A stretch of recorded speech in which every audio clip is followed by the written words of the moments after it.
Like when I saw this, I thought this was like an Avatar versus each other type of thing. But no, it's the Avatars versus them. And I was like, oh, okay, that's pretty interesting.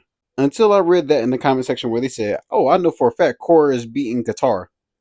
I was like, who?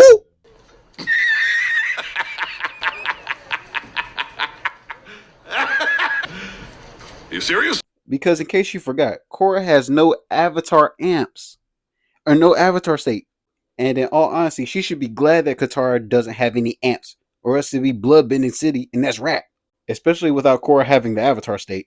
Like if we're going just strictly off of pure water bending, Katara is the same one that learned how to stop water in mid rainfall, also learned how to take water from thin air and from plant life all around her, and also make her own water through sweat.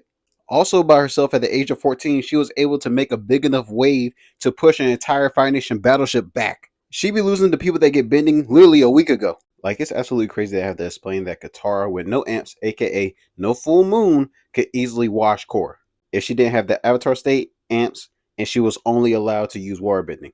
Did we forget that Katara is one of the few people that we've seen pull water bending from plants in order to incorporate her bending? And before anybody says the full moon, she also did in the Painted Lady episode. And people are also overlooking this feat where she stopped rain mid-rainfall, when we have yet to see any other waterbender do the same exact thing. And she created a dome that large. And she was also able to keep the raindrops in suspended animation while also maintaining that dome. Oh yeah, and mind you, at the age of 14, by herself, she was able to do this. And Pure Daylight push a Fire Nation ship back by herself, solo. But maybe I'm blind and this wave don't look hundreds of feet tall. And it didn't push that Fire Nation ship. Katara is a waterbending master for a reason. Like, why are we even talking about this? And sure, Katara trained Korra, but you literally don't see any of those fundamentals in Korra's bending. Katara will win easy. So next in the verses is Avatar Roku versus Princess Azula. This may sound like a super hot take to some of y'all, but Azula absolutely beats the brakes off of Roku. Especially if we're talking about the Roku, no Avatar state, no amps, just their core element of firebending. Azula is stomping out Roku. I want you to understand, Roku is extremely formally trained by the royal family and all that stuff. The same as Azula. But if y'all read the comics, y'all find out real quick, Azula is a problem. Not problem with a B, like because she's not with the bullshit. There's no B in it. She's a problem. Not only did she create new ways to utilize her lightning bending, but her combat skills are absolutely next level. She was able to take out people that like Sasuke, Tali, and Fire Lord Zuko. Because I want you to understand the skills that she was displaying without the comment and stuff like that, which makes her absolutely OP. But her being chi blocked so many times make her flexibility go to another level. You were never even a player.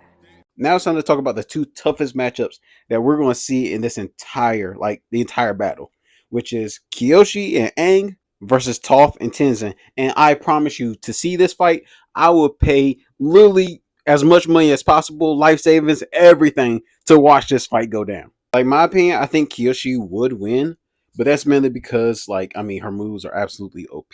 Like, don't get me wrong, she'd be caught off guard by the whole metal bending thing from Toph. But in all honesty, Toph would be kind of screwed with Kyoshi doing the dust step thing where she just floating on air. And Kyoshi will basically get the high ground on Toph. It's over, Anakin!